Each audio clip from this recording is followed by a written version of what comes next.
It's showing that you're live. Yeah, it's got the camera now. And now it's working. We're live. Okay. Now, probably what happened is everybody that came on for 7 o'clock was wondering what happened. And well, anyway, here we go again. Sorry about that, everybody. The camera wouldn't. Yeah, there's my daughter asking me. Where are you? Asking if I have any questions. Yes, I do actually. So if you're on tonight, hello and welcome back to Wild and Free Men's Ministry YouTube channel. Again, I apologize for the delay. For some reason, the camera wasn't picking up the feed, so I apologize for that. And if you're on, just give me a thumbs up. It's showing I have one viewer right now, so whoever that may be, if you wouldn't mind, maybe just give me a thumbs up that you can hear us okay, see everything okay. That'd be super. Waiting. Okay, we got Kelsey. Okay, evening. Can you? Loud and clear. Oh, hear you loud and clear. And who's that we got here? Okay. Oh, Awesome. all right, so we're good to go then. Awesome. Okay, well, welcome back, Tim. Thank you. Okay, and I can't seem to get it on my phone, so if you could be the comments guy again, I will do my best. appreciate that. So we got a couple popping up now. Good. Good evening. Can hear you loud and clear. Okay, See you. Who we got on here? Man. I'm not, Okay, no point. They got all their long, funny names. Okay. funny names. Okay. Oh, Yeah. Well, we're just glad to have everybody. So again, I apologize for the delay. Just glad you're here. I'm not saying you have funny names. I'm No, just your tags are your kinda tags are funny. difficult. What's Yes, your okay. So yeah. So I get it. again, It's awesome. yeah, it's just, you never know who you're talking to, right? So this Yep. is a place that we discover our true identity in Christ, our God-given purpose and freedom found in walking with Him. And here we don't define masculinity by culture; we define it by the way God intended, and that's by Scripture. And we prioritize truth over comfort, action over information, brotherhood over isolation, and Christ over self-improvement. We're not here to make anybody feel good. We're here to challenge you, and as it says in Proverbs 27:7, I think, as iron sharpens iron, so does one man sharpen the countenance of another man. And that's what we're here to do. Because before we can lead, serve, protect, or love well, we have to understand our identity, purpose, and mission as men. So let's discover who God creates to be and walk out the greatest adventures of our lives. So last week, it was entitled Death in the Desert. And just to kind of recap, we were talking about the journey the Israelites had to go through in the desert shortly after being freed from Egypt. And in the desert, they still had that slave mentality. Their faith was very, very weak. Like I'm telling you, if I live to see what my head is really shiny, it's almost blending in the background. Sorry, It's I just digress. Yeah, there we go. But if I saw the 10 plagues and even the miracles that preceded it, and then out in the desert, see the pillar of fire and the cloud by day, and all the manna, my clothes never weren't. I don't think I'd have a problem in believing and relying on God. But it's easy to say for me. But God, and so eventually, what happened because their lack of faith, because their refusal to grow, their refusal to leave that old slave mentality behind, they by choice decided to stay in bondage, and a whole generation died in the desert. And it wasn't until the next generation. There's only two from that generation that actually got to go into the promised land. And so that's what we're going to talk about tonight. But we're just going to follow up. And if you want to throw them in your comments, I'm hoping that you took the question or questions that we presented last week and you chewed on them, you gave some thought. Again, that's the only way we're going to grow. If you're just observing and listening, it's not bad, but application again is where we're going to see the real growth. So last week, the last question I has: are you following God only when you see the path, or are you willing to trust Him when you don't? And that's when we know our faith is actually starting to grow. So okay, we don't hear God, we don't see the path, things aren't spelled out perfectly or clearly for us, but we're still willing to live in faith and trust in Him. And some questions to go on to that. And again, I would love to hear your comments if you're comfortable with it. What is or what was your Egypt? So I'm talking about what was keeping you in bondage, what was keeping you tied down in the desert, stopping you from moving forward. And while you were there, what was it that God was trying to change in you? So those are some questions I want you to think about. And like I said, if you want to throw them up on the comments, I'd love to hear from you. And so with that, let's move on. So this week, I want you to think about, what are we still waiting for God to do that He is waiting for you to step into, and that's what tonight's all about. So, the Israelites were continuing their story. Spent 40 years wandering in the desert. Whole generation died in the desert, with the exception of Joshua and Caleb are the only ones that were able to move on to the promised land. So we got, I think it's Kelsey's got a comment there. I was definitely only following God when I saw the path. The biggest challenge of my faith has been to trust God because I was afraid. I realized recently what's the worst that can happen. And with God, I've realized recently though, what's the worst that can happen. And if God's got your back, what's the worst can happen? You'll learn something, you'll grow. And I've personally seen the struggles she's gone through and her perseverance, and she's not losing hope or faith, and that's where you want to be. Yeah, absolutely. So again, we I think we touched on this last week. Before they got into the desert of Sinai, they faced their first major obstacle, and that was the Red Sea. So they have the sea in front of them. Pharaoh's army's coming up behind them real fast. And instead of turning to God and putting their faith in God, they complained. They said, "Better we be in Egypt. Better we be in Egypt." And they had to see God act again before they would move. So we saw that. The next generation, though, they come up to their own obstacle, and they had their trials and tribulations as well. They had to have a couple practice runs, if you will, going into battle against some of the residents of near the River Jordan. But when they got to the River Jordan, and this is a picture of how faith grows. The Bible is very explicit about the conditions of the river. It was the harvest time, so it was swelling over its banks. So just think of the Wapiti River this year. It's swelling and it's moving fast. So you've got the whole tribe of Israel, again, probably a couple million people by this point, and the priests are carrying the ark. And as they approached the water, they didn't stop. They didn't wait for Joshua to get a staff and touch the water and part it. The priests actually started to walk into the water. If you read the Bible, it tells us that they dipped their toes into the water. So they were literally walking into this water. And who knows, did it get ankle deep, knee deep? Who knows? But Who knows? they were moving forward. And when God saw that, like, He already made the promise, but He wanted to see, do you believe me this time?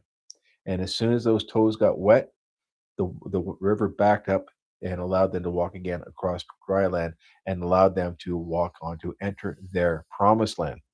So again, two different one people, two different obstacles, but the same obstacle doesn't mean it's going to be the same response. And that's the wonderful thing about God. If you think, okay, I passed this test, God, I'm ready for the next one, you think it's going to be a cookie cutter the last one? No way. They get bigger, they get harder. Yeah, and they get harder because He's not gonna give us what we want immediately. He wants to see, are we going to move forward with our faith? Sorry. So again, 40 years in the desert, that produced a different response.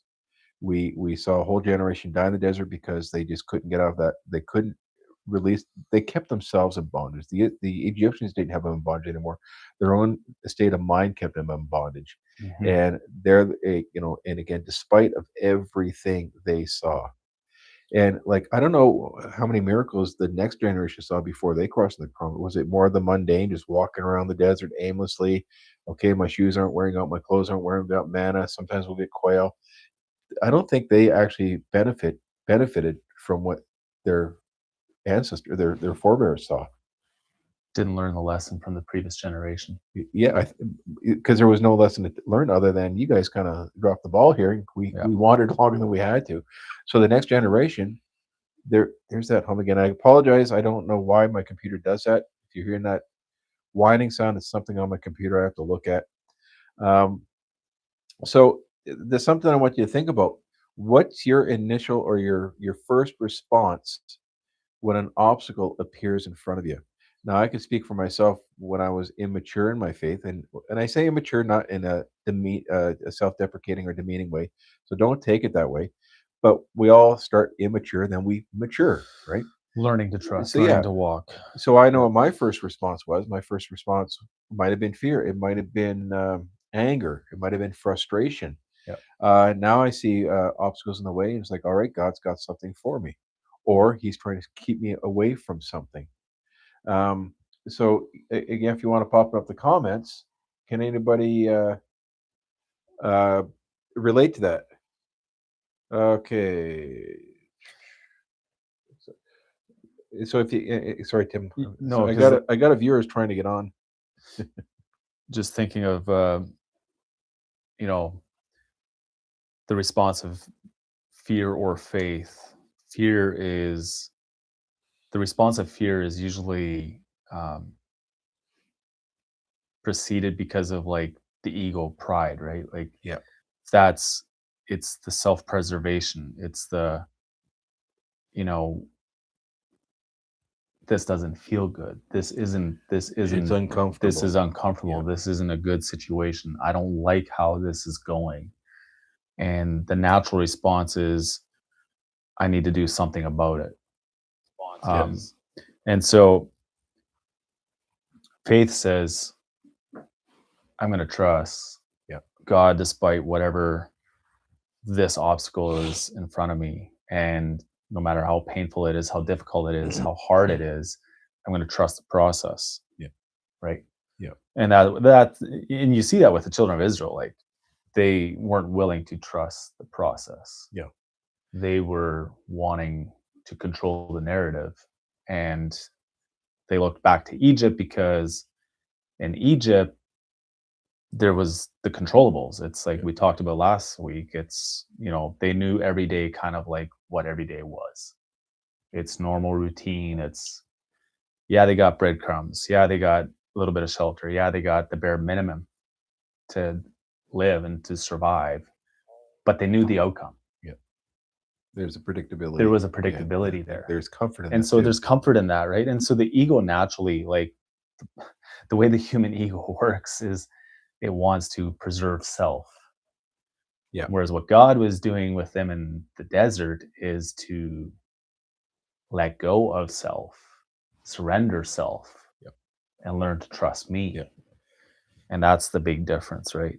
So I think that's where, our journey, wherever it's, when we first faith in Christ, it's that now we're taking that step of Him teaching us. And as we walk with Him, learning how to live by faith. It's very different from our old life. Yeah.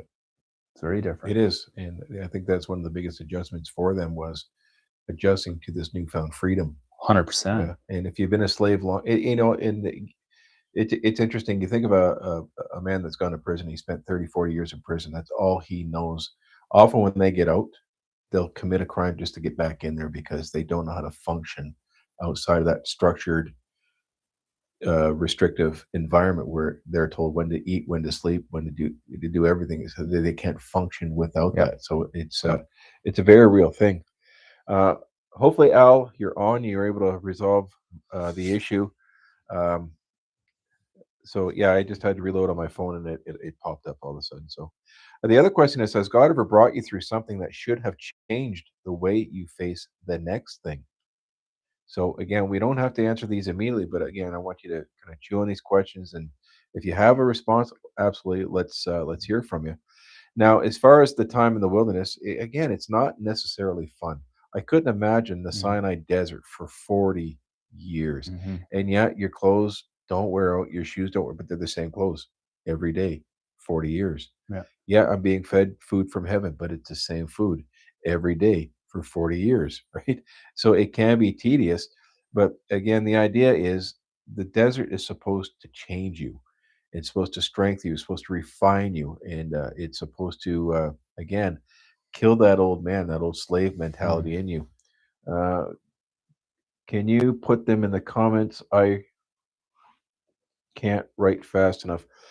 You know what I'll do at the end of the stream? I'll put all the questions in the comments because I can't get up right now and type, and I don't want to be doing this on my phone, but I'll definitely do that. I'll just repeat them one more time for you, though. When an obstacle appears, is your first response faith or fear? And has God ever brought you through something that should have changed the way you face the next thing? So the wilderness wasn't punishment. It wasn't punishment at all. It represented at first freedom. And yeah, it kind of did represent tedium after a while. Mhm. But again, whose fault was that? That wasn't God punishing anybody. It was God trying to get through to them. Listen, you're not slaves anymore. Listen, I want to give you something better. I want to give you something Yeah. bigger. You just need to. And it was again their stubbornness, their hard-headedness, their hard-heartedness Yep. that prevented them from moving forward. So God wasn't holding them back. He was trying to change who they were so they could be prepared to. Because we got to understand, and that's going to be next week's part three, is they didn't just walk in the promised land. There you go, have fun. They had to conquer it. Hmm. So they couldn't go and take this land with a slave mentality. Because how do you govern yourself if you have a slave mentality? How do you conquer nations when you yourself are still a captive? So these are God wanted to bring them into the promised land as His people. So they had to get that mindset in their heads properly, right? So it's all about the preparation. That's what God was trying to do is prepare them, just like He was preparing all of us when we went through our Hmm. wilderness phase. And just because we went through a wilderness phase doesn't mean we don't have more coming. I think I've gone through a couple. For sure. And I think preparation, I like that. I think that's the right perspective to look at whatever difficulty you're going through in life, whatever that wilderness looks like. See it as the stomping grounds of preparation and learning and becoming the person that God wants you to be. Yep. Because I think sometimes, we pray for things and then we wonder why they don't happen or why they don't get answered or why certain things aren't falling into place as fast as we would want them to. And I think that's a blessing in disguise often. I think that's for our own benefit, because God knows what we're capable of handling. And I think it's for our own well-being. Because if, let's say, like, fast forward 20 years from now, everything that's to happen Yep. was plopped on my lap today, I don't know if that would work out very well. Mhm.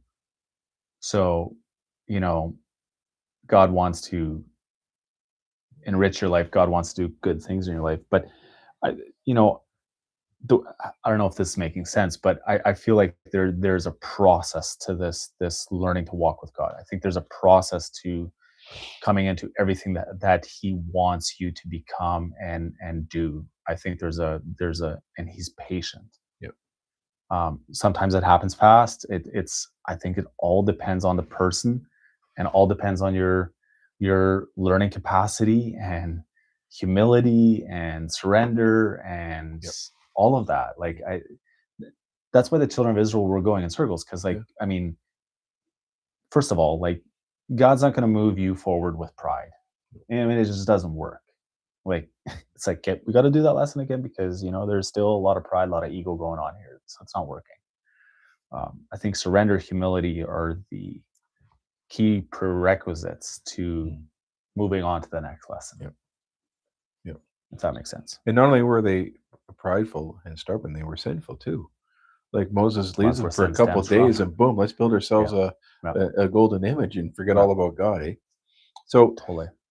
again, the wilderness is supposed to change you. Can you imagine if God took you through the wilderness and brought you out of it without changing or you not changing what should have been changed? I know what I would 100%. still be an angry man. I would still be bitter. I'd still be negative. I'd be all the things that are uh, contradictory to what God's called me to now. So, how am I going to lead anybody to Christ if I'm bitter, if I'm angry? It almost sounds like one of those West Burroughs Baptist kind of people, eh? Bitter, angry, judgmental, always Yeah. accusing. God doesn't want that. He doesn't need it, and He wants that to die in the one of us. And that was my personal thing Hmm. anyway. For others, it might be self doubt, poor image, Yeah. whatever it may be, right? And again, we can even look at Moses as far as that. Moses was giving the excuses why he can't lead his people. I got a bit of a stutter. It didn't matter to God, right? Right. So, so that's what I want you to ask yourself. What has God been trying to develop in you during your wilderness? And are you becoming more dependent on God or simply more comfortable waiting for Him? And we want to be more dependent on God. We definitely don't want to just be sitting idly by and waiting for Him because we could be waiting a long, long time, right? Um, so again, let's. It's awfully quiet out there. So if you have any questions, comments, concerns, just let us know. And again, apparently there's a way I can pin these in the comments. So they'll always be on top. So I'll pin the questions Pin them. in the comments so you'll be able to see them all and be able to really get to work on those. So yeah, you don't want to be wandering through the wilderness unless there's a purpose for it. And everything God does in our lives, there's purpose for it. He's not just a big mean God trying to make us suffer and nothing like that. So if you're going through the desert right now, again, he's trying to do something in your life, change something in your life again, and you're going to come out of it a better person.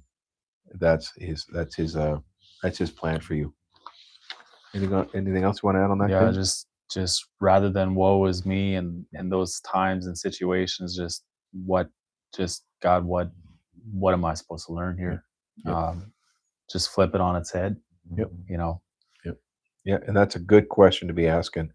Anytime you're going through the rough times, again, you can complain, you can moan, you can, the woe is me, or you can ask. That's a good question. What is it you're trying to teach me here, God? Absolutely, good question. So faith, when I shared on this, I think maybe a year ago, I said, give your faith some feet. Um, and this is not saying that our salvation has anything to do with works. That's not what this is saying at all. But in order for God to move, He wants us to be moving as well. Okay, like I said, the Israelites would still be on the wrong side of the Jordan if the priests were, just stood there waiting for the Jordan to back up. Who knows? Maybe they would have had another 40 years because God's like, you still don't got it yet. So they had to show God that their faith had grown. They had to show God, yes, we 100% believe you're going to deliver on your promises again and again. Getting those toes wet spoke volumes.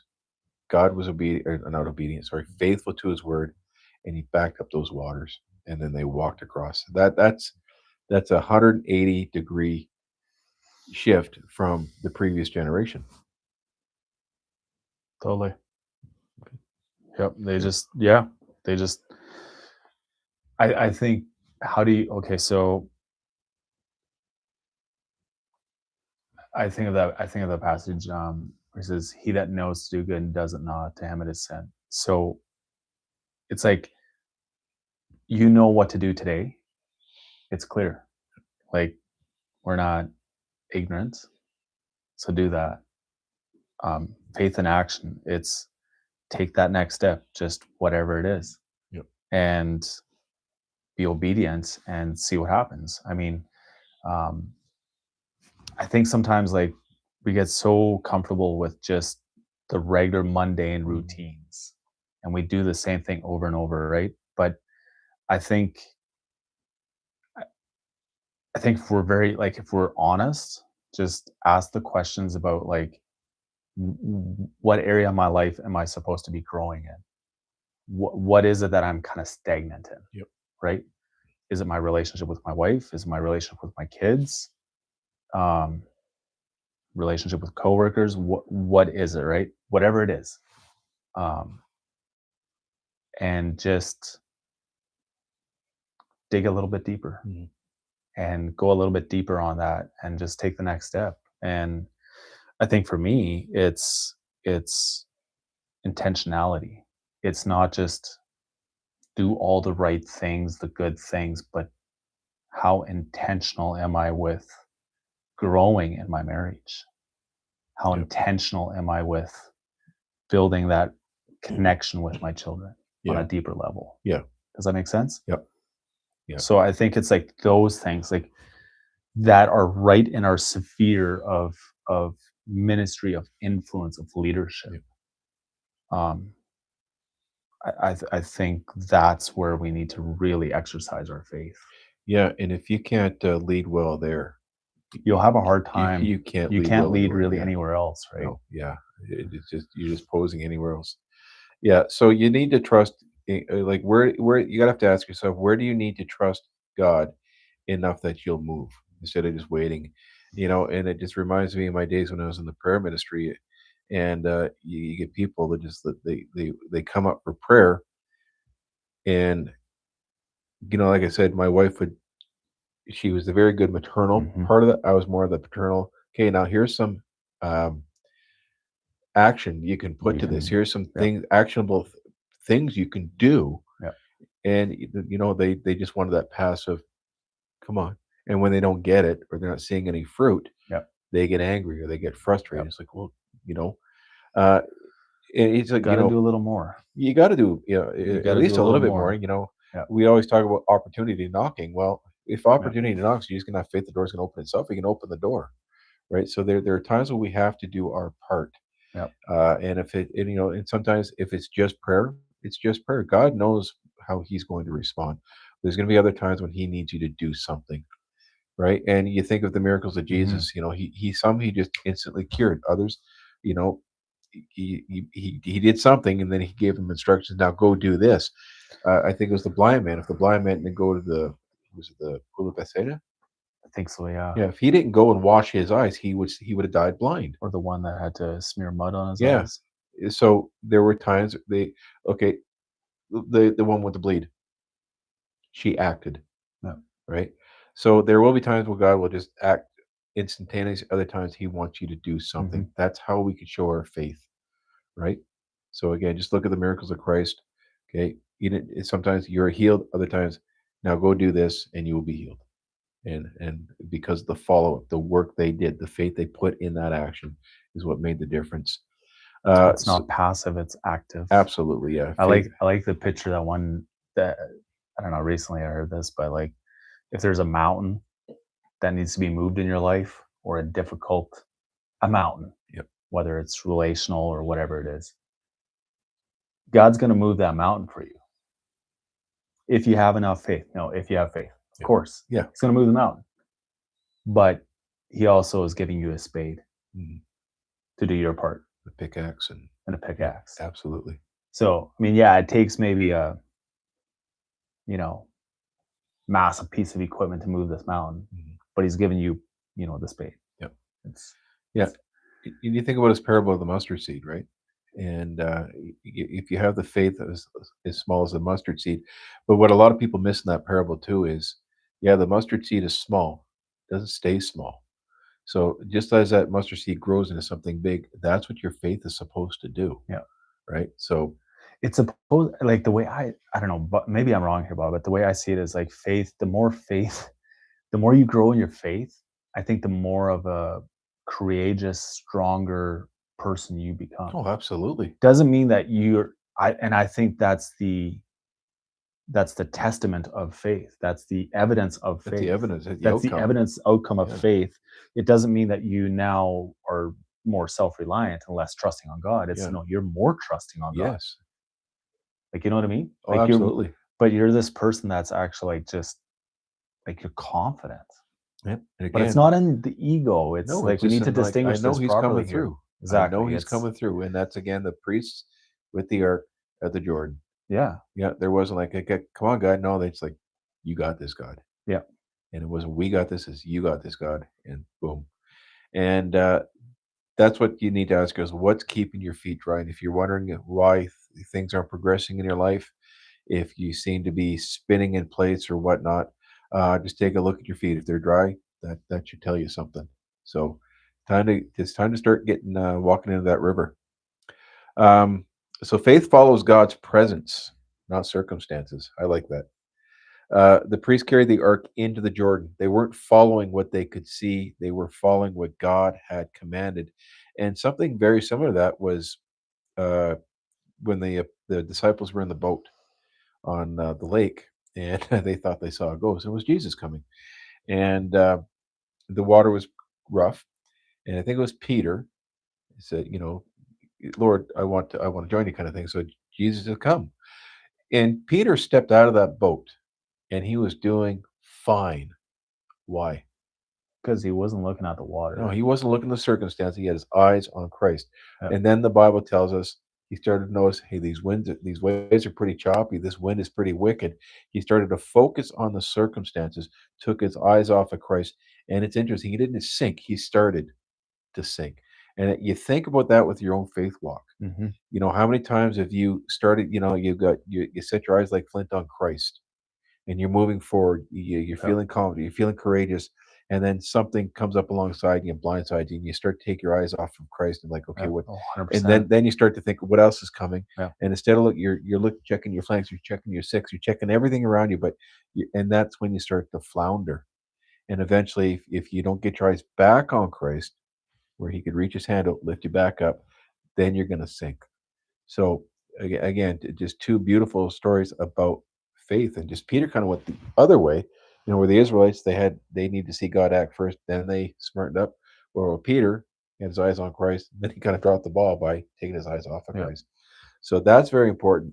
Focus on God, not the circumstances, because the world is going to throw circumstances at you. It could even be family, it could be friends. Satan is definitely going to throw things at you to try and get to disrail you, try and get your eyes off of Christ. And that's where we've got to be looking. So you got to ask yourself, are your decisions being determined more by what you see or by what God has said? And again, that's a tough one. And I'll be one of the first ones to admit it. I'm not going to say I'm completely delivered of that. Sometimes, yeah, my eyes do get off of the off of Christ because the circumstances start to get a little overwhelming. But it doesn't take me long anymore before I get my shift right back to Christ. And it almost seems like a fatalistic attitude, where it's either God's going to deliver me from this or everything falls apart and I will learn something and then I can move forward. But at the end of the day, like you said, Kelsey, what's the worst that could really happen? Because if God is for us, who could be against us, kind of thing, right? That's a good attitude to have. It's not fatalistic. It's not what's the word, ambivalent. I really don't care. We don't want to be there, Hmm. and we don't want to be, you know, doom and gloom. But just be prepared that, and it was James that said, trials and tribulations will come. Count it all joy is what he said. Count it all joy when difficulties come. Like who looks at difficulties as joyful, right? But again, the end result is refining, strengthening, sharpening. Well, it goes all the way back to the beginning two questions there. Like, what was your Egypt bondage? What was God trying to change you in the desert? So the Egypt bondage is like before Christ, or can sometimes be after Christ too. But it's like, your faith journey. It's the bondage is the old self, right? Yep. It's it's led by the ego, the self-preservation. It's led by pride. It's I will take care of myself. I will do this. I will build this. I will take care of myself.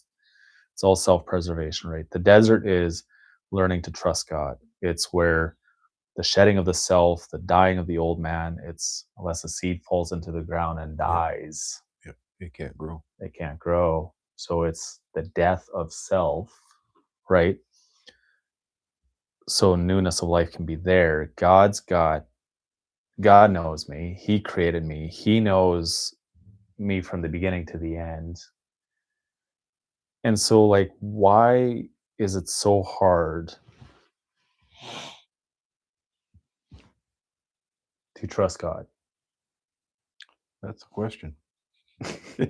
You know what I mean? I Like, can understand why it's hard early in your faith walk, for sure. honestly, because you've been living a different life, and we don't, maybe I'm making excuses now, and if you're watching, you'll quickly correct me, I'm sure.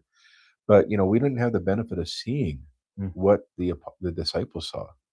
We right. didn't have the benefit of seeing. So I don't even know if I should say this, but it's almost like we have to have more faith than the disciples had because we didn't see What do you Jesus changing water into wine. We didn't see Jesus healing the mhm, lame and the crippled, and we didn't see all these wonderful things.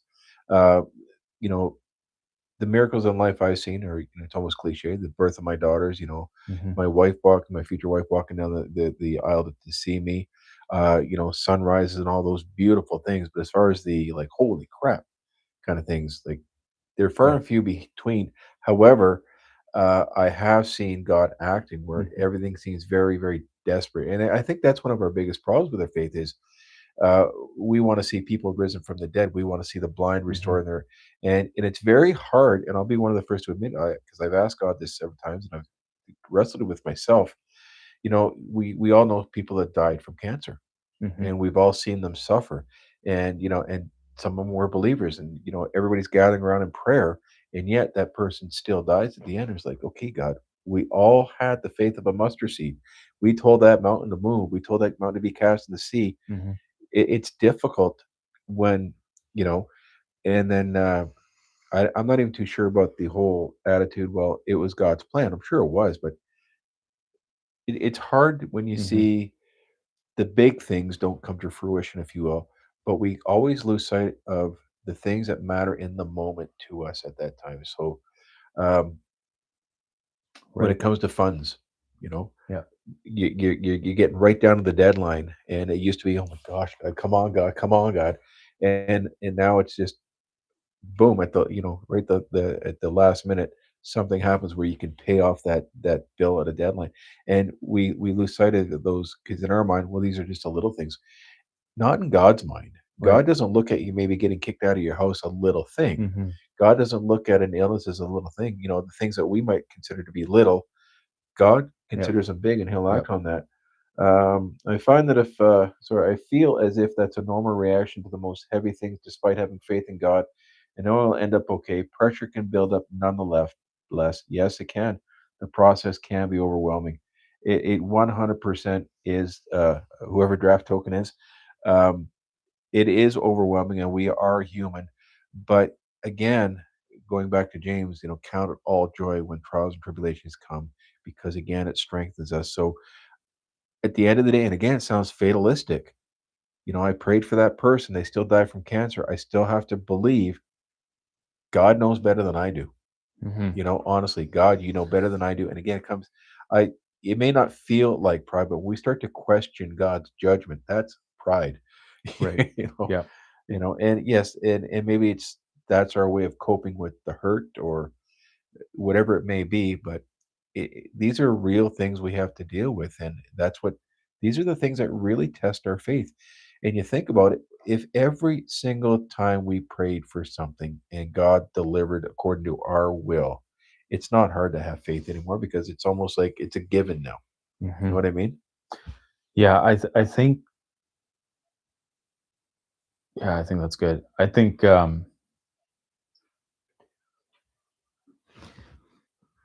it's not about avoiding hardship or about having, if I have faith, then everything will work out just perfectly according to my will. Yeah, You exactly. know what I mean? Yeah, Like yeah. I think It's not. that's It's the your will be done, not again, my will that's be done. there's a distinction between, how we want things to turn out or how we think things should go or how versus like, God, you know what? My life is yours Yeah, and I don't have it all figured out. Yeah, I'm doing a lot today. I'm doing a lot in my life that's kind of like controlling what I can control and, all in the name of providing well for my family and doing what I know is the right thing to do. Um, I don't think there's anything wrong with that. I like your next question here. How do you distinguish faith from simply taking a foolish risk? Um, you don't, I think sometimes um, abandoning ourselves to Christ and full faith and surrender is kind of like buckle up for a wild ride. hmm, You look at people like that have like done extraordinary things, like because they were moved by faith, yeah, had no clue roadmap no, how things would go at all. yeah, and Mel Sigaloo is actually an example of that. To a yeah, point, he yeah. well he is. How he He started said as rising much above. today. Yeah, Yeah, and it's just a man who felt something in his yeah, soul stirred yep. to be moved by And action, then he started moving. and Yeah. he started moving. And today, I'm sure if you would ask him today, like, did you picture it to look the way it looks today? I think he said it about as much as that today. Yeah. So I did miss a comment. It doesn't mean I skipped it. It just means I missed them. So I apologize. I agree. Agree. I let God know I have faith in Him, but then sometimes I have to say sorry for breaking down because I feel I lied to Him. So you're not lying to Him. You're a fully human being, and we can easily be overwhelmed by what's going on in our world, especially if you Oh, for sure. you know, sometimes things hit us really, really Yeah. hard, and it's almost relentless, like there's no reprieve from it. It's we're human, you know, And we're that's going to lose. 100%. And when I say lose faith, I mean like Peter lost faith, where he's starting to Yeah, flounder. totally. So that's where we can be. Again, you just as long as you quickly get and to repent to God. Yes, God, I apologize. I lost faith. That's 100% reasonable, but you're not lying to God when we lose, because we all have those moments in our life Yep, where our faith is really, really challenged and it's difficult for us. So I want to thank totally. you, TWG Inspection Services. You left a comment, great stuff, man of God. Well, thank you, appreciate that. Well, it goes back to we aren't that much different than the children of Israel No, we're not. in the sense that they kept looking back to Egypt. So, like, going back to that comment, I'm not saying that you're looking back to your Egypt, but we kind of do that. It's like we're in the desert, we're learning to trust God and have faith in Him. We're going to do it His way now. But then when things, the food's not on time or the money's not on time, whatever. Yeah, And then it's like, we want to take it back. yeah, And I'm going to take it yeah, back now. And then that's that turning to Egypt, right? And then yeah, that's, oh God, I'm sorry. I should yeah, have. Like, yeah, and that's that yin and yang. yeah. And it's the same And thing when it's nothing wrong. It's just we're when learning Christ as died long on the as, cross for our sins. yeah, Sometimes we want to pick that back up. It's like, no, give that back, give that give that back. back. Yeah, Yeah. exactly. It's like So that was my comfort. And and now it I'm can be a comfort because like, it's a place of familiarity, right? So just out of curiosity, I'd like to, how many of you here, and you can just give a like or whatever. I don't know how it shows up. How many of you here feel you're still in the desert and still God's still working on you? Just throw up a like there. So just curious, and I'll follow it up in a bit. But as I'm waiting for that, you know, like I said, once they crossed the Jordan, things weren't over. yeah, Okay, they were free, they were liberated, they walked in the promised land, but now the fight came. Now the conquering had to come. They actually had, and again, it goes back to Adam. Adam was just plunked in the garden. One of God's first commandments to him, if it wasn't his first command, was keep the garden. Um, what was his word?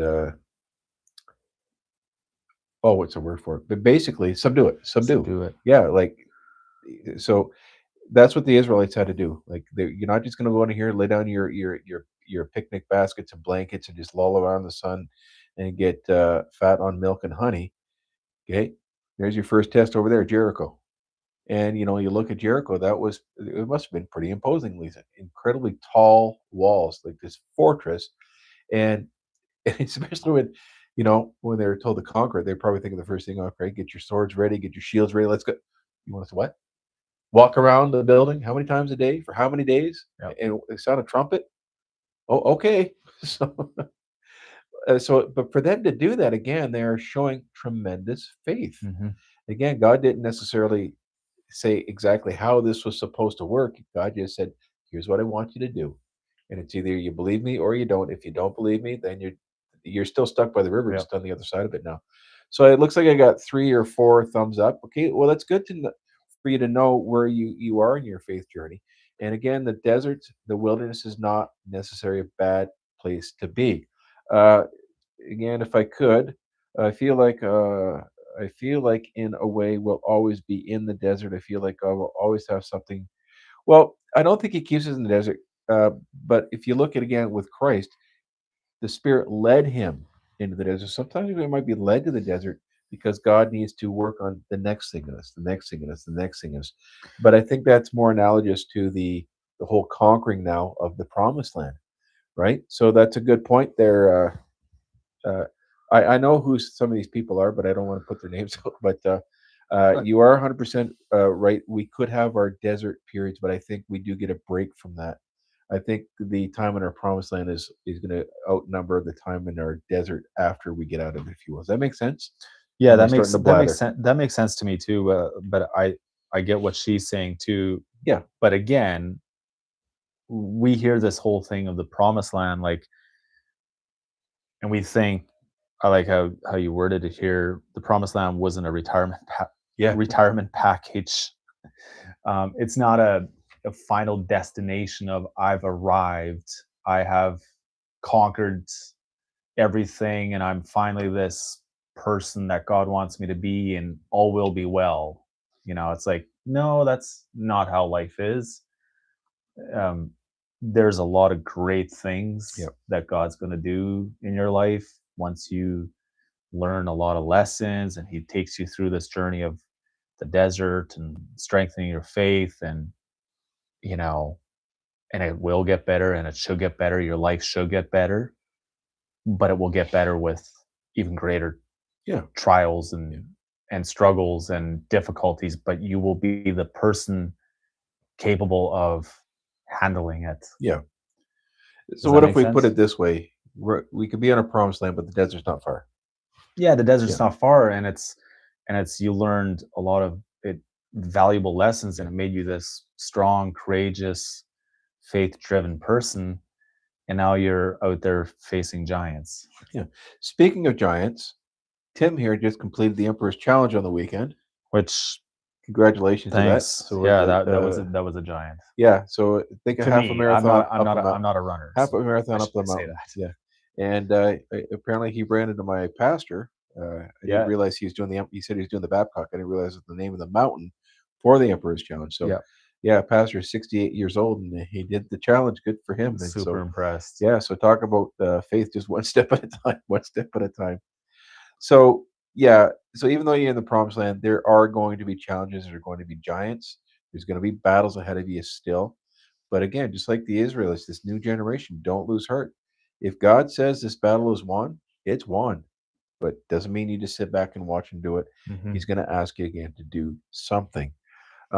So, and this whole, that's what we have to be careful of. And it's almost, yeah, we got another comment there that I don't currently feel like in a desert, but I know he's working still. Yeah, and God will always be working. My desert feels like it was over 8 years or so, and God has finally brought us on green pasture lately in the past couple of years. The desert sometimes is created by our choices or the effects of other people. Yeah, we forget that sometimes our choices could get us back into the desert. For sure. 100%. Yeah. Don't feel bad about the 8 years. I think I was in my desert for 50. So longer than the Israelites. All right. So crossing the Jordan means fighting, and it's the same thing as was. Once we get out of that desert, if we want to stay in our promised land, we have to fight it because there's always going to be people trying to push us out of it, knock us out of it, and we've got to get rid of this secular, earthly idea of you know you work hard, hard, hard, hard, hard. Okay, that's your wilderness, and then when you finally get in your Jordan's retirement time, that's what a sucky way to look at life. I'm sorry. I'm only 54. Would I like to retire where I don't have to work hard every day? Absolutely. Does it mean I just want to sit back on my lawn chair and tell you yell at kids to get off my grass? No, I wanna squeeze every drop out of life right up until I breathe my last. So kind of look at life that way too. It's like the old Latin saying, "Carpe diem," seize the day.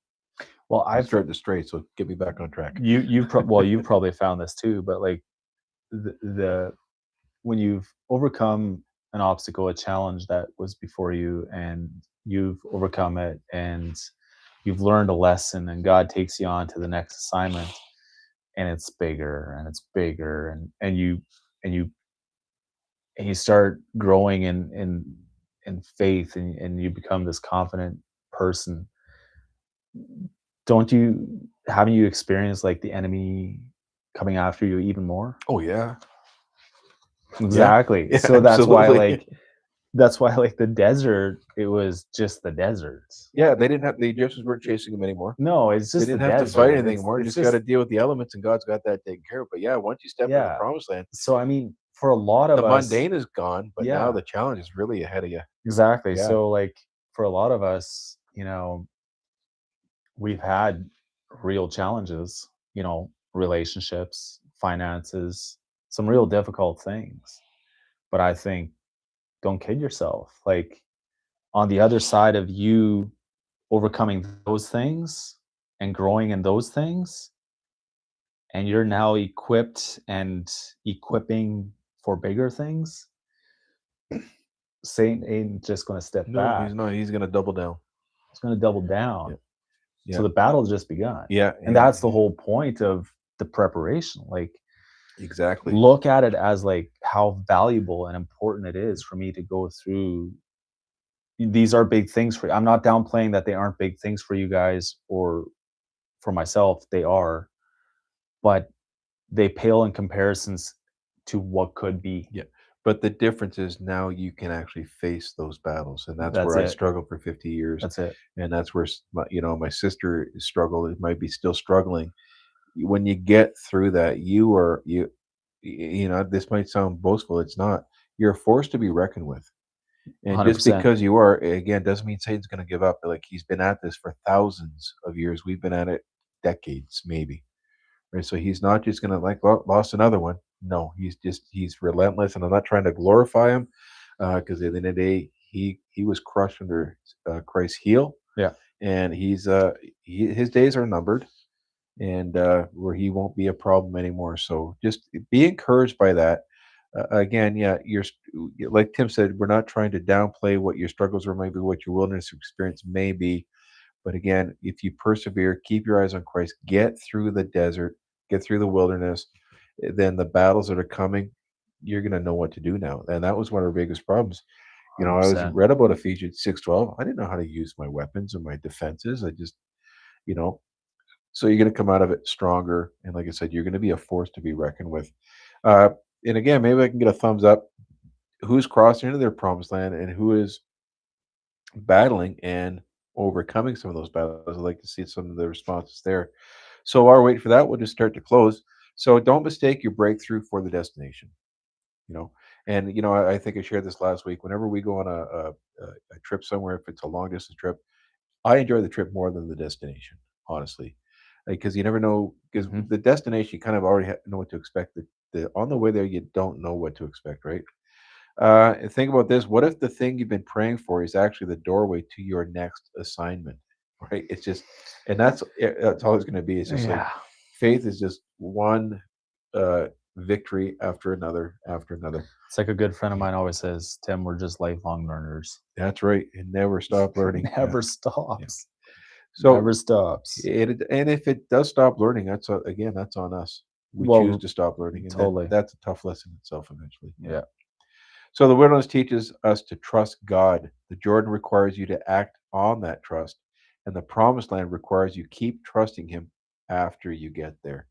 So next week is part 3 of this, and we're going to be talking about engaging in those battles and winning those battles to keep our promised land. So again, I'll pin all this up in the comments once I figure out how to do that. But here's something for you to do for this week, and I hope to see some responses next week. What is your Jordan? Okay, so what I mean by that is, what's the thing God is asking you to step into that you have been hesitant to enter because the Ooh. circumstances look impossible, uncomfortable, or uncertain. And if you're still in the desert or in the wilderness, you may not have that answer yet because God's still trying to work on some more things. Mhm. What is your next step of obedience? That doesn't mean getting the whole plan. It's not everything that could happen. Is what's one concrete step you can take this week that gets your feet wet.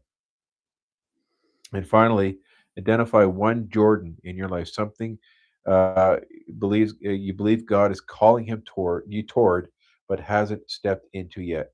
Write that down, and write down what your first obedient step actually is. So again, I'll get all these questions, pin them in the comments. I hope you'll look at them, really chew on them, because again, like you said, we're lifelong learners if we want to learn, and Yeah. if we're just going to be passive spectators and just we're not going to have the growth. So, like I said, don't just listen to what we had to say. Live it. Ask God to show you one lie you've believed in your. Sorry, uh, I'm reading something different. So, just until next week, remember we weren't created to merely survive this world. We were created to reflect Christ in it. Stand firm, walk in truth, love boldly, and stay wild and free in Him. God bless everybody. See you next week for part 3. Tell your friends about it, tell your family about it, share this.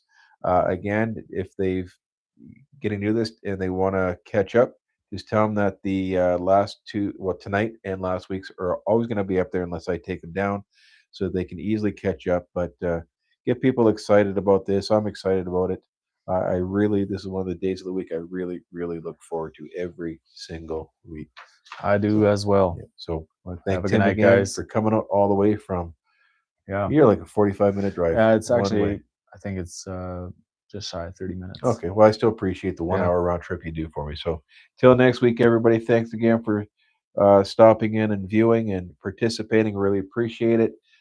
Every comment you leave, every like, every share really helps this channel grow to reach more and more people. And that's what it's all about, just getting God's word out to more and more people, bringing hope and hope to the hopeless. So, God bless. Good night. See you next week. Good night, guys.